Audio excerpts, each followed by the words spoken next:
Yeah, I like bathrobes. This is really one of life's very affordable, simple pleasures. I mean, this is like $25 at IKEA. I mean, it doesn't even fit me, but I mean, it's like, this is so great. If you ever need to relax more, or just need to calm down a bit, buy a bathrobe, lounge around for a little while. Think I'm a little sick, some sort of cold or something, probably just the LA air. I'll just shut the window and pretend like nothing's happening. Yeah, that's the right attitude. What fires? What drought? I have yoga! So today I learned that there are actually children watching my channel, watching this review channel. Children, like 13. It's crazy. Reading the stuff that I'm reviewing, I'm corrupting the youth in my bathrobe. Good afternoon, everybody. Welcome to Better Than Food Book Reviews. I'm your host, Clifford Lee Sargent. I hope you're doing really well. This is a long time coming, but this is one of the most important books I'll be reviewing. Probably ever. Hopscotch is a novel unlike any other by a beautiful soul named Julio Cortázar. Julio was in part responsible for the Latin American boom, along with Gabriel Garcia Marquez, Mario Vargas Llosa, Carlos Fuentes, and I think those are the major players. Yeah. He was an Argentinian who became a Parisian. So you get the best of both worlds in this novel, which I hadn't really realized or picked up on when I read it the first time when I was much younger. That was probably about 2021. But you have this kind of nostalgia and eccentricity coupled with some real visceral sexual tragedy that is all around laced with some inescapable true blue romance. I know that doesn't make any sense. It doesn't make any sense. We only make sense until we don't. Especially when we're talking about love. And that's what Julio be talking about. I'm talking about love, L-U-V. Cortázar was an educator and an academic. He wrote a great deal of short stories, some of which were very famous and led to the inspiration for films such as Blow Up by Antonioni, the yes, fashion thing, and, Swing in London in the 60s. Great movie. Well, that scene is great. Some of the movies kind of, yeah. And also he inspired, I think he heavily inspired Jean Godard's Weekend, which is a nutty fucking... And of course, one of our old favorites, Roberto Bolaño, admitted he was heavily indebted to Julio Cortázar, along with, of course, Borges. So this is the fun part. Okay, Hopscotch can be read cover to cover, or you can jump from chapter to chapter in a manner outlined in the introduction. Hopscotching through the story.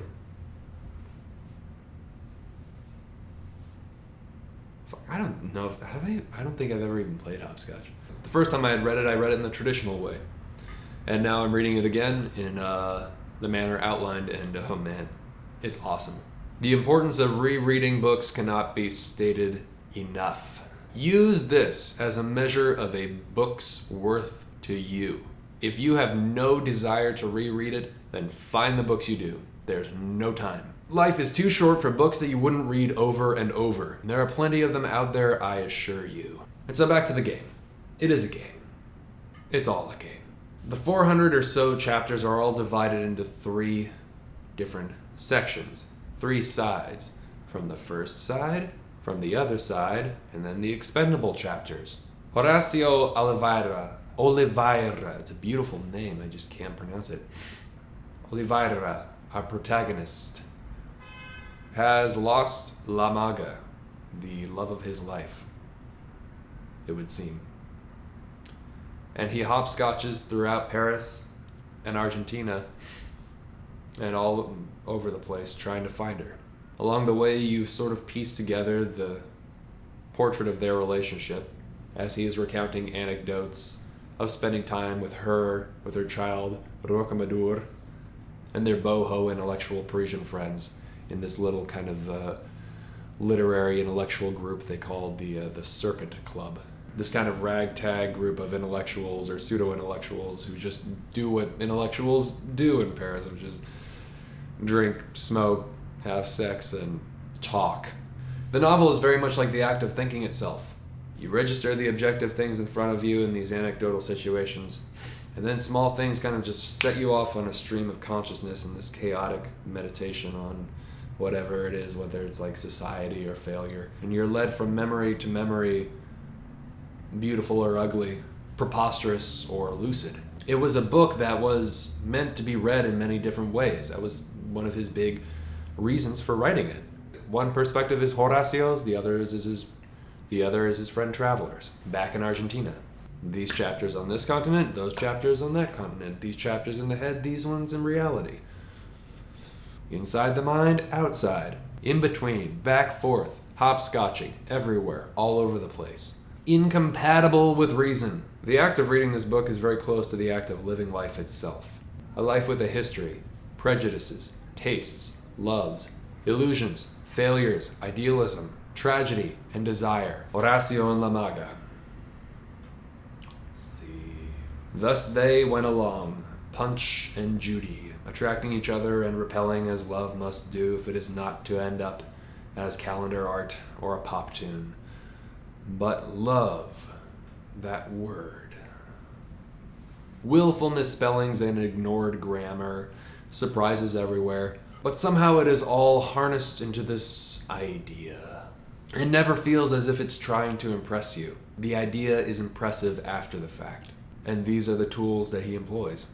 Por ejemplo, as soon as he began to amylate the Noim, the Clinis began to smother her, and they fell into hydromeres, into savage ambonies, into exasperating systales. Each time that he tried to each time they tried to relimate the Herrenkops, he became entangled in a whining grimate and had to face up invulsioning the novelesque, feeling how little by little the Arnies, with Spigen, were becoming penetrated. Were becoming peltrinated, redoblated, until they were stretched out like the ergomonine tremalciate, which drops a few filuries of caraconts. And it was still only the beginning, because right away she chortled her galleys, allowing him gently to bring up his orphelunes. Nor sooner had they co-feathered than something like a eulochord and crested them, extrajuxed them, and paramoved them. Suddenly it was the Clinon, the sterferous Culvacont of Matarix, the slobberdinging Ramoth of the Orgumian, the Sproims of the Murpasm in one superhumidic agapause. Evohe, evohe, volposited on the crest of a Marillium. They felt themselves being balparammed, purline and marillus. The trock was trembling, the mariplumes were overcome, and everything became resolverated into a profound pinex and an eolames of argutentic gauzes, into almost cruel cariniers, which order pained them to the limit of their gumphies.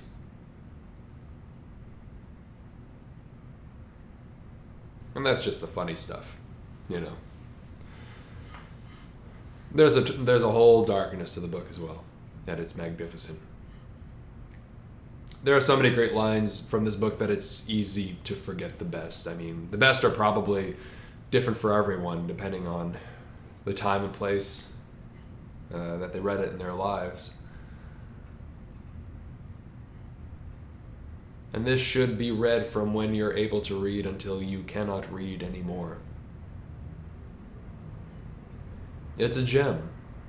It's a fucking gem of the human race. Will he ever find La Maga?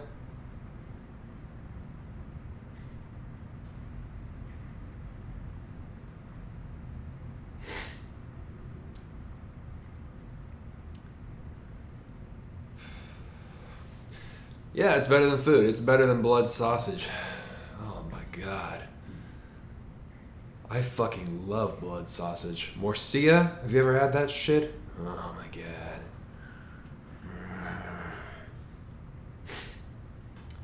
A better food there never was. It's still not better than cold brew coffee, but it's a contender, no doubt. Always remember what John Waters said.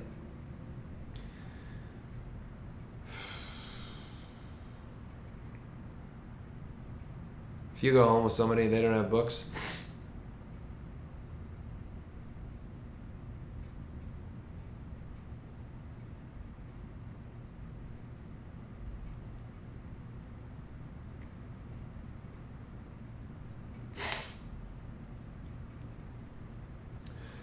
oh, goodness, have a good day.